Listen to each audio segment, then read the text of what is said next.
बेटा क्या हुआ है? हाँ मम्मी मुझे याद नहीं रहता मम्मी, मैं अभी आ रही हूँ। अरे बेटा पर हुआ क्या है, कम से कम एक बार हमको बताओ तो सही तुम। बस बात हुआ मम्मी, अब नहीं रह सकती मैं यहाँ पर। क्या हुआ? इसने हाथ उठाया मुझ पर। किसने? राहुल ने। बेटा तुम एक काम करो, तुम सीधे अपना सामान बांधो और चुपचाप घर चली आओ। तुमको 1 मिनट भी वहाँ रुकने की कोई जरूरत नहीं है, सुन रहे हो ना तुम? अरे हुआ क्या, मुझे बताओगे जरा। दामाद जी ने हमारी बेटी के ऊपर हाथ उठाया, कल को तो वो मेरी बेटी को जान से मार डालेगा। अरे 1 मिनट रुको यार, तुम मुझे फोन दो जरा।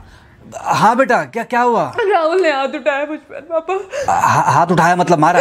नहीं लेकिन हाथ उठाया मेरे ऊपर। मतलब मारा नहीं? नहीं लेकिन शाम को तो आकर मार सकता है ना मुझे। वो गुस्से में था? हाँ बहुत। बेटा तुम तो शांत थी ना, तुम तो गुस्से में नहीं थी ना? नहीं, मैंने भी गुस्से में बहुत सुनाया। तो अब क्या चाहती हो?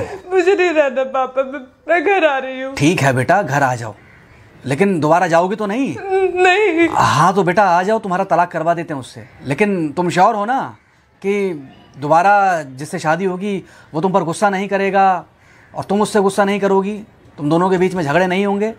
अगर तुम श्योर हो तो आ जाओ, और अगर श्योर नहीं हो तो फिर वहाँ रहो, उससे बात करो जब वो आएगा, ठीक है?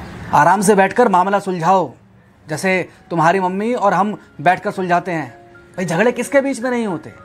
तुम्हारे भाई के बीच में भी हुए हैं, तुम्हारे और मेरे बीच में भी हुए हैं, तुम्हारी और तुम्हारी माँ के बीच में भी हुए हैं। कई बार तुम्हारी माँ ने तुम पर हाथ भी उठाया है, और कई बार ना सिर्फ हाथ उठाया है बल्कि मारा भी है। क्या तब भी तुम घर छोड़कर चली गई थी? बोलो। नहीं। तो फिर अब क्यों वो घर छोड़कर आना चाहती हो? भाई उस घर को भी वैसे ही अपना मानो जैसे तुम इस घर को अपना मानती थी, जैसे तुम हमें अपना मानती थी, ठीक है? शाम को जब वो आएगा तो उससे प्यार से बात करना, जैसे हमसे करती थी लड़ने के बाद, ठीक है? क्या हुआ? फोन काट दिया लगता है। हाँ तो ऐसे कौन बोलता है अपनी बेटी को? अरे भाई आज हम जिंदा हैं तो वो लड़के आ जाएगी यहाँ, कल जब हम जिंदा नहीं रहेंगे तो फिर कहाँ जाएगी? मैं नहीं चाहता कि ऐसे ही वो अपने हालातों से भागती रहे। याद है बचपन में एक बार जब वो गिर गई थी, रो रही थी, और जब मैं उसको उठाने जा रहा था तो तुमने क्या कहा था? यही कहा था कि उठाना मत उसको, अगर आज तुमने उठा दिया उसे तो वो हर बार गिरने के बाद रोएगी और ये इंतजार करेगी कि कब तुम आकर उसे उठाओगे। फिर क्या हुआ था? फिर थोड़ी देर बाद, रोने के बाद, जब उसे लगा कि तुम नहीं आओगे तो वो खुद ब खुद उठ गई थी। क्या उसके बाद जिंदगी में जब वो दोबारा गिरी, रोई, उसने मेरे आने का इंतजार किया? नहीं किया, बल्कि हर बार खुद ब खुद उठ जाती थी। हाँ तो बस जो तुमने उसके बचपने में किया आज वही मैं कर रहा हूँ। आज जल्दी आ गए ऑफिस से?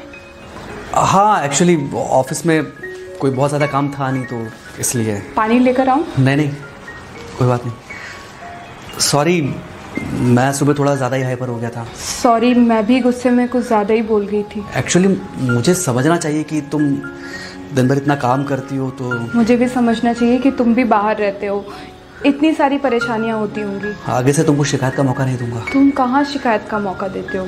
मैं ही कभी कभी ओवर रिएक्ट कर देती हूँ, नहीं करना चाहिए मुझे।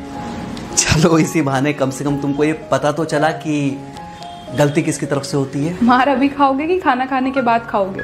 खाना खाने के बाद ही खा लूंगा। वैसे बिना प्रेस की शर्ट अच्छी लग रही है तुम्हारे ऊपर। Thank you. हाँ मम्मी।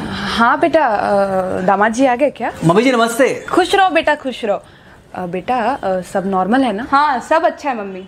हाँ अच्छा ठीक है मम्मी, मैं अभी रखती हूँ, वो अभी ऑफिस से आए ना तो इनके लिए थोड़ा चाय बना देती हूँ। क्या हुआ? कुछ नहीं, कह रही थी कि अभी ऑफिस से आए और इन्हें चाय पिलाती हूँ। देखा जरा से गुस्से में अगर पानी ना डाला जाए तो घर बर्बाद होते देर नहीं लगती। अरे पति पत्नी के बीच में तो वैसे भी नहीं पड़ना चाहिए, जहां आप बीच में पड़े बस वहीं से दूरियां बढ़ी। अरे आजकल के जो माँ बाप है ना, इनका बड़ा योगदान रहता है बच्चों के तलाक में। पति पत्नी है, लड़ेंगे नहीं तो समझेंगे नहीं, समझेंगे नहीं तो ये नहीं समझेंगे कि जिंदगी में एडजस्ट करना कितना जरूरी होता है, घर के अंदर भी और घर के बाहर भी। वही तुम्हारी पुरानी बातें है ना? मेरी इन्हीं पुरानी बातों की वजह से हम आज भी साथ हैं। डाउनलोड मौज।